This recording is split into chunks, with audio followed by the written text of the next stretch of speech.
ఓం నమో భగవతే వాసుదేవాయ. భగవద్గీత పంచమ అధ్యాయం కర్మయోగం. అర్జున ఉవాచ. మొదటి శ్లోకం.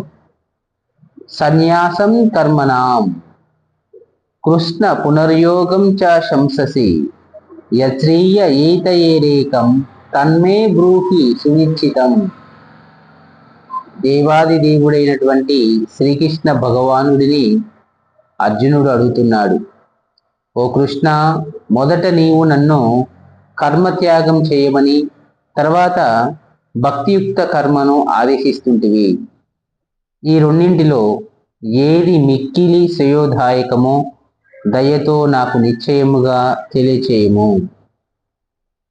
శ్రీకృష్ణ భగవానుడు మొదట అర్జునుడికి కామ్య కర్మలతో కూడినటువంటి భౌతిక సుఖాలను పొందడానికి చేయవలసినటువంటి అన్ని రకాల కర్మలను త్యజించి కృష్ణ చైతన్యంలో లీనమై భక్తియుక్త సేవతో కర్మను చేయమని ఇదివరకే తెలియచేసి ఉన్నాడు.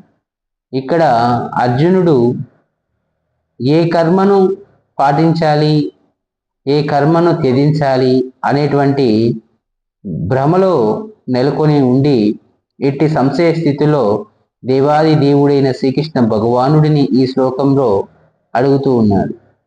దేవాది దేవుడైన శ్రీకృష్ణ భగవానుడు చెప్పినదేమనగా, దేహ సుఖాల కొరకై చేసేటువంటి అన్ని రకాల కర్మలను దివ్య జ్ఞానముతో విడనాడి కృష్ణ చైతన్యంలో నెలకొని భక్తియుక్త సేవలో కర్మను ఆచరింపుము. మరి భక్తియుక్త సేవ అనగా ఏమిటి, కృష్ణ చైతన్యం అనగా ఏమిటి అనేది మళ్ళీ ప్రశ్న వస్తుంది. కృష్ణ చైతన్యం అంటే ఈ సమస్త భూమండలము దేవాది దేవుడైన శ్రీకృష్ణ భగవానుడిచే సృష్టించబడినటువంటి ఈ యొక్క సమస్త సృష్టికి ఒక పర్పస్ ఉన్నది. ఆ పర్పస్ ముందుకు సాగాలి యథేచ్ఛగా అంటే సృష్టి విరుద్ధమైనటువంటి పనులను జయించాలి, సృష్టి విరుద్ధమైనటువంటి పనులను అరికట్టాలి. అట్టి పనులను ఎవరు అరికడతారు? దేవుడే అరికడతాడు. దేవుడు ఏ పనులు చేస్తాడు? దేవుడు ఏ పనులు చేస్తాడు అంటే కృష్ణ చైతన్యంతో కూడిన భక్తియుక్త సేవ. భక్తియుక్త సేవ అంటే విశ్వాన్ని రక్షించట కొరకు విశ్వ ప్రణాళికలో దేవాది దేవుడికి అనుకూలంగా ఉంటూ దేవాది దేవుడి యొక్క సృష్టి రచన స్థితి లయానికి సంబంధించి ఏ ఏ కర్మలైతే అడ్డుకుంటున్నాయో అట్టి కర్మలను ఎలాంటి స్వార్థం లేకుండా, స్వలాభం లేకుండా, సొంత చింతన లేకుండా దైవ భీతితో పరిపూర్ణ జ్ఞానముతో ఎవరైతే అట్టి దుష్కర్మలను త్యజిస్తారో అట్టి కర్మయే భక్తియుక్త కర్మ. అట్టి భక్తియుక్త కర్మ చేసినప్పుడు అట్టి కర్మ నుంచి మానవుడు సంపూర్ణంగా విడిపడతాడు.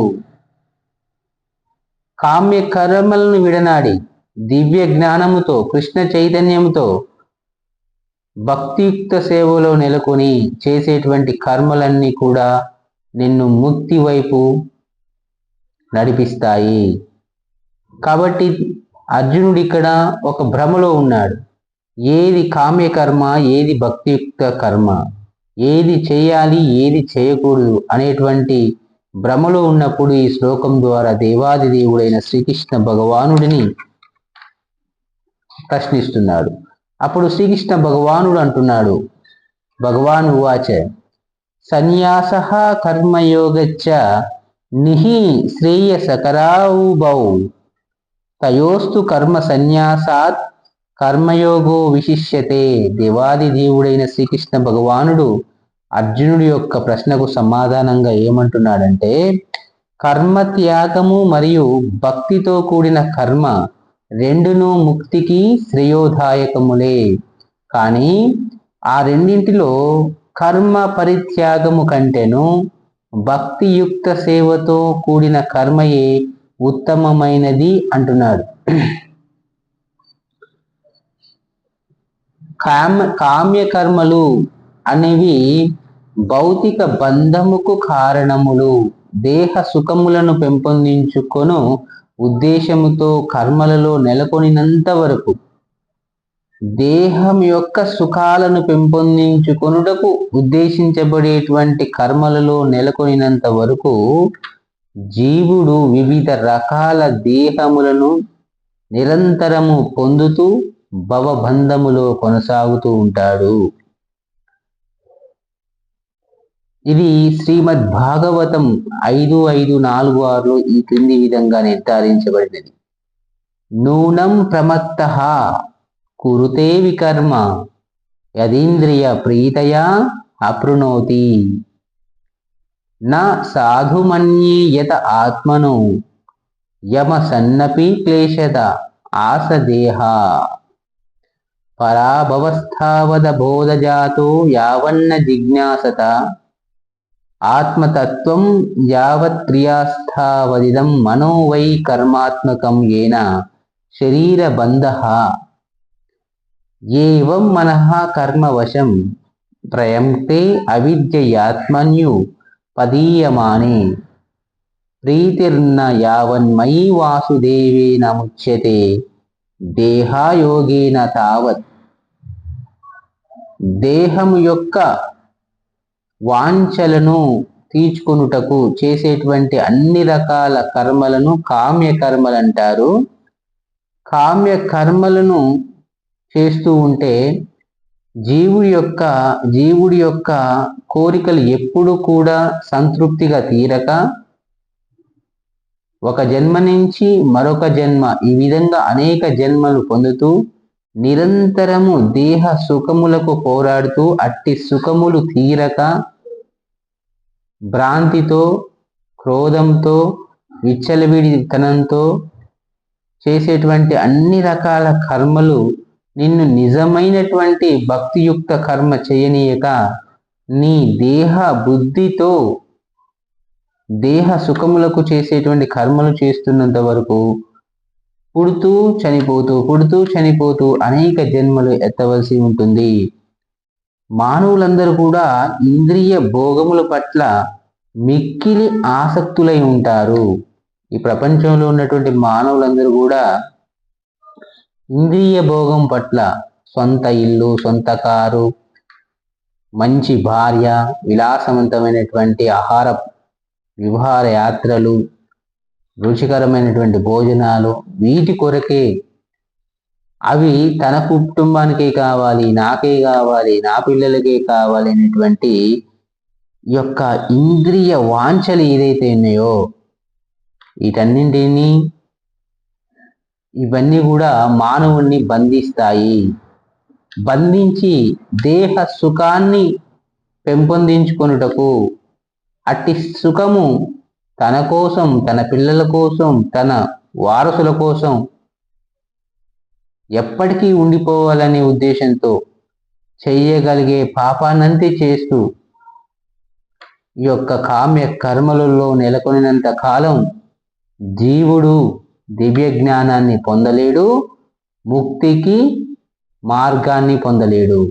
కాబట్టి ఈ దేహము తాత్కాలికమైనను జీవులకు ఎల్లప్పుడూ అనేక రకములైన బాధలను కలిగిస్తూ ఉంటుంది. ఈ దేహము తాత్కాలికమైనప్పటికీ అనేక రకాల ఇబ్బందులు, కోరికలు కలుగుతాయి, కోరికలు జరిగిపోతే దుఃఖం వస్తుంది, మరి కోరికలు తీర్చుకోవడానికి తప్పు మార్గంలో పనిచేయాల్సి వస్తుంది. అట్లా పనిచేయాల్సి వచ్చినప్పుడు పరులను ఇబ్బంది పెట్టాల్సి వస్తుంది. పరులు ఇబ్బంది పెట్టినప్పుడు వాడి యొక్క పాపం, వీడి యొక్క పాపం కలిసి మరొక జన్మలో అధమమైనటువంటి మరొక దేహాన్ని పొంది అనేక రకాల ఇబ్బందులకు గురి అవుతూ నిరంతరము పుడుతూ చనిపోతూ ఇలా అనేక జన్మలు ఎత్తవలసి ఉంటుంది. అజ్ఞానముతో ప్రభావితమైనను ఏదో ఒక విధంగా ప్రతి ఒక్కరూ వాసుదేవుని భక్తియుక్త సేవ పట్ల ఆసక్తిని పెంపొందించుకోవలెను. అప్పుడే ఎవరైనాను భౌతిక భవబంధముల నుండి విముక్తిని సాధించు అవకాశమును పొందగలుగుదురు.